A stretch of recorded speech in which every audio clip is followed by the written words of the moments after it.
fellow ink drinkers, and welcome back to the Blind Girls Book Talk podcast.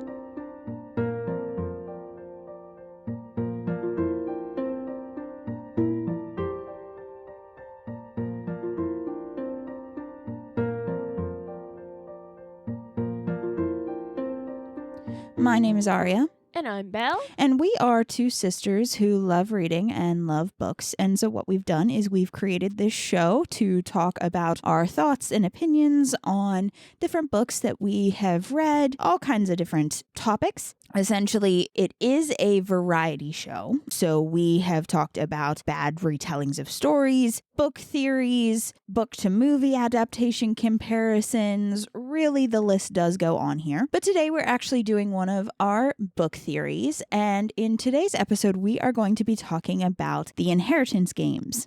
So like we said in our first Inheritance Games episode, Belle absolutely positively loved this book. And because of kind of the style of it and the mystery of it, we figured it would be a good book to go over the different possibilities for some of the things that have happened. Now, for this theory, it is important to note that both Belle and I have only read the first book, The Inheritance Games. We have not read the second one, so maybe some things that we are speculating here will come up in that one, and I'm not going to be the one to read it. That will be Belle.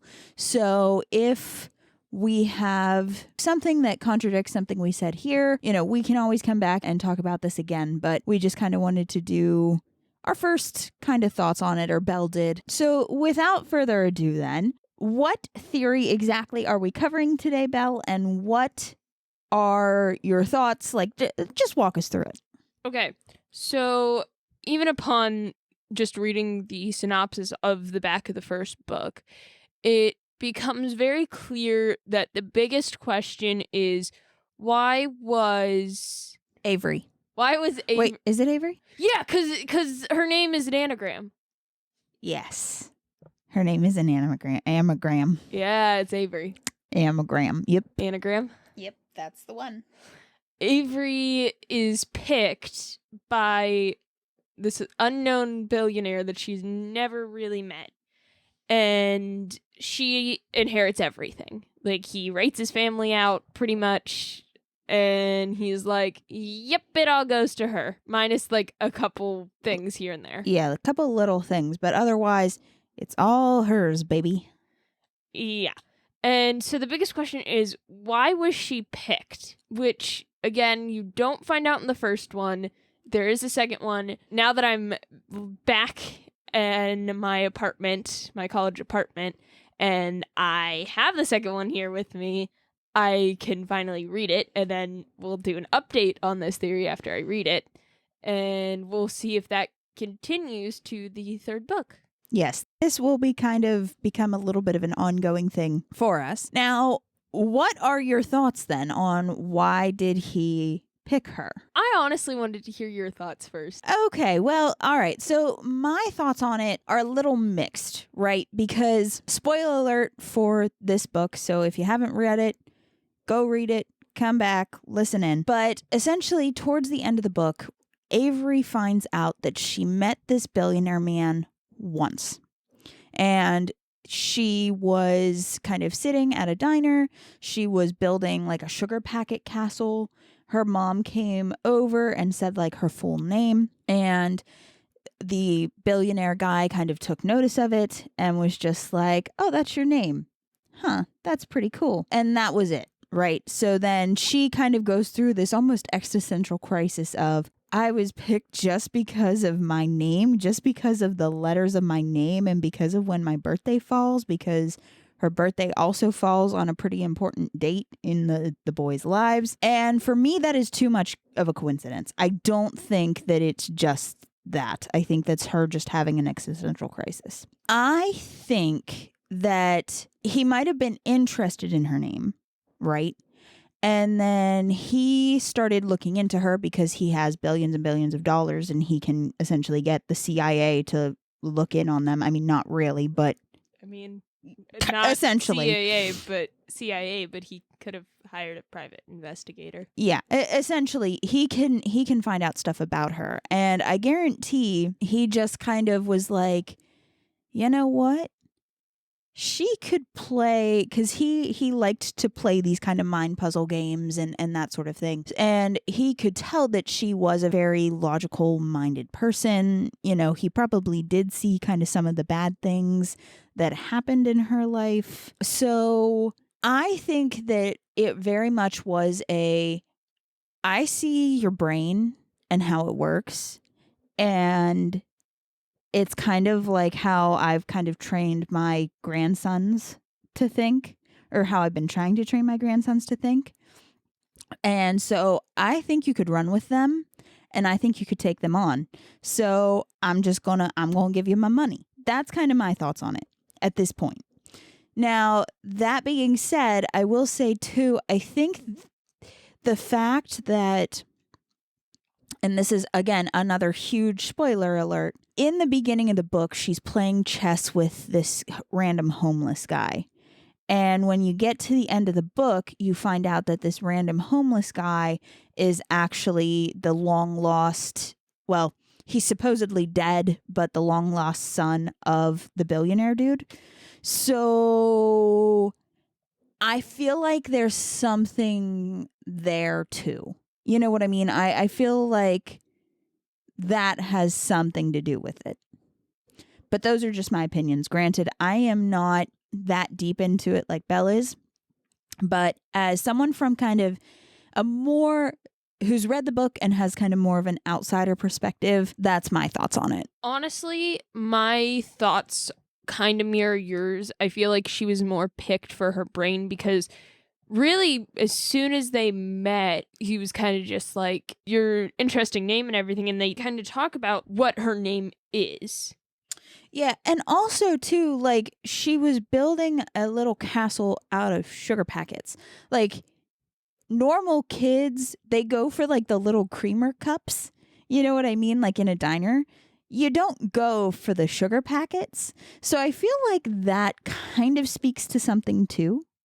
Yeah, and again, in the beginning of the book, it is mentioned, that her and her mom always used to play these games, which I want to say they're kind of similar to the games that their grandfather played with his grandsons, but not to the extent that he went. Yeah, they do have kind of their own little games, which I really was kind of hoping for. She's kind of this distant relative to them. Like I was kind of hoping for that, because that would have been interesting. You know what I mean? For her to like be thrown in with all these boys, and then her being able to kind of take them all on as an equal, as a family member. Now, granted, all of the shippers in the world would hate that because they already are shipping her with a couple of the brothers. But I feel like that would have been cool. But you find out, like, in the beginning, they do DNA testing on her, and she's not related at all, which was a bummer for me. Here's my other thing. You also, which I really hope the second book provides more insight to this. Once her mother dies, they had a game called pretty much like Secrets. And it was who could keep a secret without the other figuring it out. Mm-hmm. And her mother had one, and it had to do with the day Avery was born. Mm-hmm. I feel like something has to fall back to that, because it is mentioned a lot in the first book. Yeah, it is. And that is something too. If you weren't going to bring it up, I was going to bring it up, because for me, that made my reader senses tingle a little bit. Yeah, that was brought up just a bit too much. And like I'm kind of happy. I not from a shipping perspective with her and the grandsons, like I really could care less about that.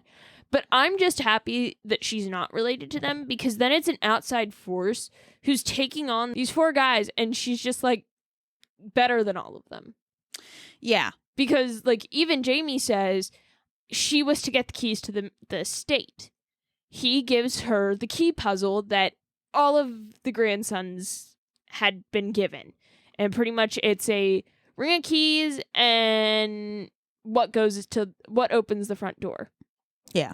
And, she has to figure it out, and she figures it out really quick. And then later you learn when Jamie's talking to... I think it was Gray. I think it was Gray. I wanted to say Gray, but I didn't want to be wrong. I'm pretty sure it's Gray. And he's like, she solved it faster than any of us did. So, like, she deserves to be here. Yeah. There is that secret. There is something there. I know there is. So it's a matter of what exactly that was. Well, here's the thing. He also, like, the grandfather also doesn't provide any information to her on why she was chosen, because legit, he gives each of them a letter after he dies. Yes. And the 3 grandsons, out of the 4, 3 of them get the same letter. Yeah. And pretty much the youngest grandson pretty much gets a letter saying this is a test for them. Well, I think 3 of them did. You never find out what the oldest one's letter is. I think it was the same. I think it was the same or something similar, but I wouldn't be surprised if it wasn't. I mean, Gray and Jamie had the same letter. Mm-hmm. And so then when it came to the 4th child, the 4th grandson, he had a different letter that was pretty much just like, keep them on task. Your game will come at the end of theirs. And you find out at the end he gets a letter. But Avery's didn't give any clues or anything. The only thing written on hers was, I'm sorry. Yeah, hers was just, I'm sorry. And I mean, it did have a clue in the fact that, like, there was something with the way that he signed it and, like, that. The middle name. Yeah, the middle name and, like, that was a clue essentially to pull them on. So it wasn't entirely useless, but at the same time, the I'm sorry, that's a huge thing, because from everybody who has described this billionaire guy, he didn't seem like the type to be like, I'm sorry. You know what I mean? He was very much this is kind of how it is, almost. Yeah, because, like, even the oldest explains to Avery. He explains to her, like, our grandfather had a way of the game. It pretty much boiled down to your entire life is a game. You can either be the glass ballerina or the dagger. Which are you gonna be? Yeah, exactly. He very much was you can be useful or you cannot be useful. Or not quite as useful. You could be a pretty thing to look at. And so I think there is something there too, because I feel like she's kind of a mix of both. See, I feel like the quote, beauty is dangerous, but intelligence is lethal. Mm-hmm. I think the entire series is just going to take on that quote. Mm-hmm. Because really that's what it is. I mean, Avery, I wouldn't say she's described as being beautiful. More so like just kind of average. Yeah, until they kind of glammed her up. Yeah, until they, were like, here's makeup, here's nice clothes, we're gonna redo your hair. But I mean, there is something, though, to say about, sometimes, again, beauty's in the eye of the beholder kind of thing. So it's quite possible she is very pretty and she just doesn't recognize it and isn't going to tell that to the reader. Yeah, I mean, even though, like, she even tells the reader, like, she never cared. Right. So you can't really go off of her for that, but that would be an interesting way for that to go, to be honest. I like that idea of that quote being the way that it goes. I think that would be really cool. I feel like that's kind of where it's going, because, I mean, look at the family had, like, a picture-perfect life to the outside world. Mm-hmm. And then, once Avery enters into the mansion and learns a bunch of stuff, she realizes this isn't as beautiful and glamorous as everybody thinks. Like, this sucks. This is horrible. Yeah. It very much is the Knives Out family. It really is. Like, for those of you who have seen Knives Out, that sums up that family. They were used to privilege from him. And that is Piper making herself known. I'm sorry. But yeah, that is, they very much are privilege. They have grown up to it. They have lived with it. And so they are just kind of, used to that and used to things going their way. And then when this doesn't, it all kind of blows up. Yeah, and again, the whole thing of you can either be the glass ballerina or the dagger, that makes me also think of wield your intelligence like a blade. Yeah. So, like, that's where I'm, like, kind of then jumping to the beauty is dangerous, but intelligence is lethal. Yeah. Well, that is about all the time that we have for today's episode. Of course, we want to thank you for coming along as we talked about the Inheritance games and our theories on it. Of course, if you like what we're doing, if you have been enjoying the show, leave a like, leave a comment, leave a review, share it, all of that good stuff. And if you don't want to do it, that's cool too, but it really does help us to grow the show. And then next time we are going to be talking about audiobooks. All right. Well, we will see you guys next time. Bye. Bye.